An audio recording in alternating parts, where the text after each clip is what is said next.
दुनिया में सबसे बड़ा धर्म होने का दावा करने वाले लोग, और उनकी भावना ऐसी छुई मुई होती है कि दो बात से आहत हो जाती है। बताइए कोई बात है ये?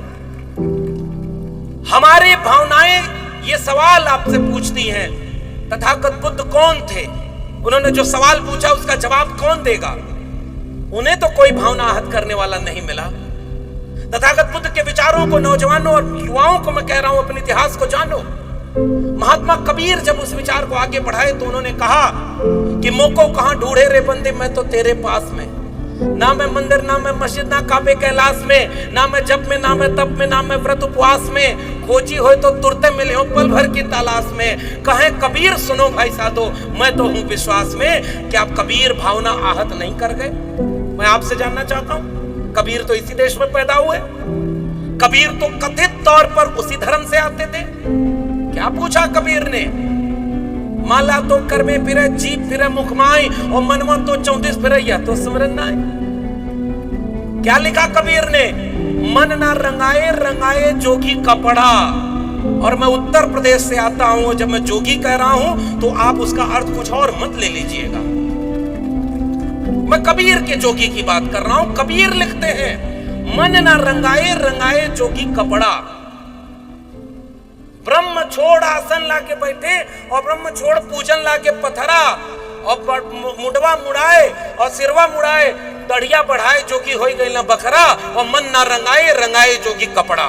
ये मैं नहीं कह रहा, महात्मा कबीर ने अपनी कबीर वाणी में ये लिखा हुआ है। किसी ने कबीर के ऊपर मुकदमा नहीं चलाया और कबीर के घर पर कोई बुलडोजर नहीं चलाया। आज कबीर होते तो क्या होता? और अगर कबीर उसी उत्तर प्रदेश में होते, काशी में होते, तो क्या होता? उनके घर पे 4-6 बार बुलडोजर और 8-10 मुकदमे में कबीर जेल में होते, या कोई लिंचिंग कर देता कि तुमने हमारी भावना को आहत कर दी। क्या यही भारत बनाने के लिए महात्मा बुद्ध से लेकर महात्मा कबीर ने, महात्मा रविदास ने, तथागत बुद्ध के विचारों को आगे बढ़ाने वाले फूले अंबेडकर, पेरियार ने इसी भारत का सपना देखा था, जिसमें धर्म के नाम पर दंगा कराया जाएगा और विवेक शून्य कर दिया जाएगा? सोचो मत, अंधभक्ति करो। और अंधभक्ति करने के लिए तैयार क्या किया जा रहा है? हलवा खाने वाले मनुष्यों को कहा जा रहा है गोबर खाओ। ये आपका नया भारत बनाया जा रहा है। देखिए कि नहीं बालाघाट वालों, वो वीडियो देखिए कि नहीं? एक नौजवान रोटी लेके आता है। हम लोग सैंडविच बनाते हैं तो मेयोनीज लगाते हैं, अब वो गोबर लगा करके बढ़िया अपना खा रहा है। हमको कोई दिक्कत नहीं, पाव भर गोबर खाओ या 1 किलो गोबर खाओ, हमको कोई दिक्कत नहीं। खुद खाओ, अपने घर वालों को खिलाओ। लेकिन हम इंसान बनना चाहते हैं, क्योंकि जिस गाय का गोबर तुम खाते हो, उस गोबर को गाय का बछड़ा भी नहीं खाता, वो गाय का दूध पीता है भाई। इसलिए इसमें कोई भावना को आहत नहीं होगी। हम इस देश को गोबर वाला देश नहीं बनने देंगे। हम कहेंगे कि हलवा खाओ, पानी पियो, अच्छा खाओ, अच्छा पहनो, अच्छा सोचो और अच्छे इंसान बनो। इसके लिए हम बुद्ध के विचारों को इस देश में आगे बढ़ाना चाहते हैं। और इस देश में शासन करने वाले नेता चाहते हैं कि आप पाखंडी बन जाओ, अंधविश्वासी बन जाओ। इस अंधविश्वास और पाखंड का धर्म से कोई रिश्ता नहीं है। ये मेरी बात को नोट कर लीजिएगा। धर्म दिल में है, जिसके लिए कबीर ने कहा था कि कस्तूरी कुंडल बसे और मृग ढूंढे बनमाए, और ऐसे घट घट राम है दुनिया देखे ना आए। केवल धर्म की बात नेता इसलिए करता है जो कि आपको लड़ाए वो आपस में। हिंदू को मुसलमान से रोज लड़ाओ, गरीब को अमीर से लड़ा दो, पुरुष का हक में खाते रहे, महिलाओं को कुछ मत दो। ये तो इस देश में हजारों साल से रहा।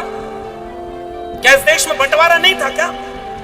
इस देश में बाबा साहब अंबेडकर, पुरानी बात छोड़ देता हूं, बाबा साहब भीमराव अंबेडकर जब स्कूल में पढ़ने गए तो वो कौन लोग थे जिन्होंने कहा था कि तुम्हारी जाति अछूत है और तुम्हें शिक्षा नहीं मिलेगी, और स्कूल से बाहर बिठा दिया? मैं जानना चाहता हूं क्या वो दूसरे धर्म के लोग थे? इस सवाल का जवाब कौन पूछेगा? और हमारे दलित पिछड़े आजकल डर गए हैं कि सही सवाल भी नहीं पूछ पाते। डॉक्टर अंबेडकर को स्कूल में शिक्षा पाने से रोकने वाले क्या दूसरे धर्म के थे? आप बताइए, जोर से बोलिए। कथा भागवत सुनने जाते कहीं और तो वहां पर जोर जोर से नारा लगवाते हैं। कम से कम विचार की कथा सुनने आए हैं तो आपको सक्रिय रहना पड़ेगा। बताइए जोर से, क्या बाबा साहब अंबेडकर को किसी दूसरे धर्म वालों ने शिक्षा देने से रोका क्या? क्या महात्मा फूले को स्कूल खोलने से, घर से निकलवाने में दूसरे धर्म वालों की भूमिका थी क्या?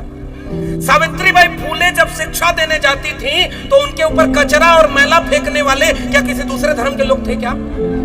अय्यंकाली एक दक्षिण भारत के महापुरुष हैं। अय्यंकाली को जब आप पढ़ेंगे तो देखेंगे जिस मार्ग पर अछूतों को चलने नहीं दिया जाता था, 1850 से 1900 के बीच के भारत का इतिहास बता रहा हूं। एक शाम उनके घर वाला कोई चला तो उसके बाहर अपने ही धर्म के वो लोग जो खुद को श्रेष्ठ समझते थे, उन्होंने उनके घर वालों को मारा पीटा कि तुम अछूत इस सड़क से कैसे चल सकते हो, तुम्हारी हिम्मत कैसे हो गई। घर लौटे अय्यंकाली, एक बैलगाड़ी ली, उस बैलगाड़ी पर बैल बांधा, वो कपड़ा पहना जिस कपड़े को पहनने का अधिकार इस देश के शूद्रों को नहीं था, हाथ में बैलों के गले में घंटी बांधी और हाथ में कटार लिया और उस सड़क पर पूरी बैलगाड़ी लेकर दौड़ पड़े जिस सड़क पर अछूतों को चलने के लिए पाबंदी लगा दी गई थी। और उसके बाद उस सड़क पर जब दंगा हुआ तो जितने अछूत थे वो अपने हक और अधिकार के लिए सड़क पर उतर गए। आज भी गूगल करके पढ़ना, न समझ में आए तो डॉक्टर लक्ष्मण यादव की यूट्यूब चैनल पर सामाजिक न्याय की पाठशाला में अय्यंकाली का एपिसोड देखना। केवल 150 साल पहले हमारे लोग सड़क पर चले, इसके लिए भी दंगा हो जाता था। बताओ वो दंगा कराने वाला कोई दूसरे धर्म का था क्या? नारायण गुरु के खिलाफ कोई दूसरे धर्म का लोग खड़ा था क्या? यह सवाल मेरा आपसे है कि इसी देश में जब इंसान को इंसान से बांटा गया तो जिन्होंने इंसान को इंसान से मिलाया, उस फूले अंबेडकर पेरियार के सपनों का भारत बनाने वाले हम लोग धर्म के दंगे की राजनीति नहीं करना चाहते। इंसान को इंसान के बराबर बनने वाले विचारों का ये बौद्ध मैत्री सम्मेलन है, उसकी बात करेंगे और सांप्रदायिकता की आग को इस देश में फैलने नहीं देंगे। बाबा साहब अंबेडकर तो विदेश गए पढ़ने, यहां रोका तो फेलोशिप मिली, विदेश गए पढ़ने। विदेश से जब भारत लौटे 32 डिग्री डॉक्टर भीमराव अंबेडकर लेकर लौटे थे। 4 पीएचडी, मैं अकेला एक पीएचडी कर पाया। डॉक्टर अंबेडकर 4 पीएचडी किए थे, 32 डिग्री लेकर लौटे थे और एक भी फर्जी डिग्री नहीं थी, सारी ओरिजिनल डिग्री बाबा साहब अंबेडकर की थी, एक भी फर्जी डिग्री नहीं थी। क्या हुआ उनके साथ? 10 दिन नौकरी कर पाए थे डॉक्टर भीमराव अंबेडकर सयाजी बाग बड़ोदरा में, क्योंकि जब नौकरी करने बैठे अफसर बनकर तो उनको फाइल फेंक कर दिया जाता था कि तुम अछूत हो, तुम हमारे बॉस कैसे बन जाओगे, पानी पीना है मटका अलग रखा हुआ है। 10 दिन नौकरी नहीं कर पाए, मैं गया पिछली बार, और उसके बाद 11वें दिन डॉक्टर अंबेडकर वो नौकरी छोड़ करके रेलवे स्टेशन की तरफ लौटे, एक बगीचे में बैठे। और नौजवानों, आपको मैं ये कहानियां सुनाना चाहता हूं और 1000 किलोमीटर दूर से यही बताने आया हूं, क्योंकि आपके व्हाट्सएप पर रील्स जो आ रही है वो दंगा कराने वाली रील्स आ रही है, क्योंकि आपको अपना इतिहास तो पता ही नहीं, आप कब उनके चक्कर में आ जाते हो आपको पता ही नहीं। पूछो ना सवाल कि डॉक्टर अंबेडकर 10वें दिन के बाद 11वें दिन गुजरात के वडोदरा के सयाजी बाग में बैठे, फूट फूट कर रोने लगे। इतना पढ़ लिख करके मैं विदेश से लौटा, मेरे साथ जब इतना अछूत का बर्ताव किया जा रहा है जाति देखकर, तो मेरे समाज के साथ क्या होगा। वही संकल्प लिया भीमराव अंबेडकर ने कि मैं अब कहीं भागूंगा नहीं।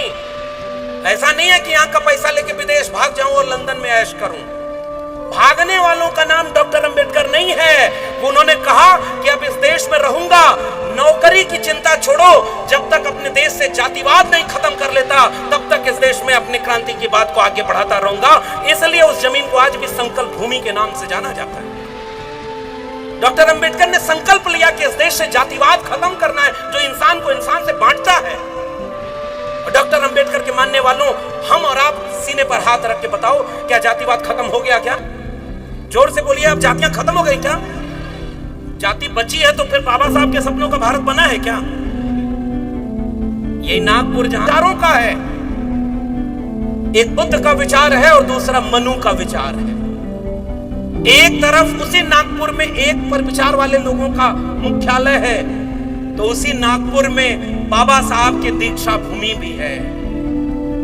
उसी नागपुर में दोनों विचार आमने सामने खड़े थे आज से लगभग 75 साल या 100 साल पहले। अगर 1956 से जोड़ लें तो अलग बात है, नहीं तो 100 साल के बीच का इतिहास दो विचारों के संघर्ष का था।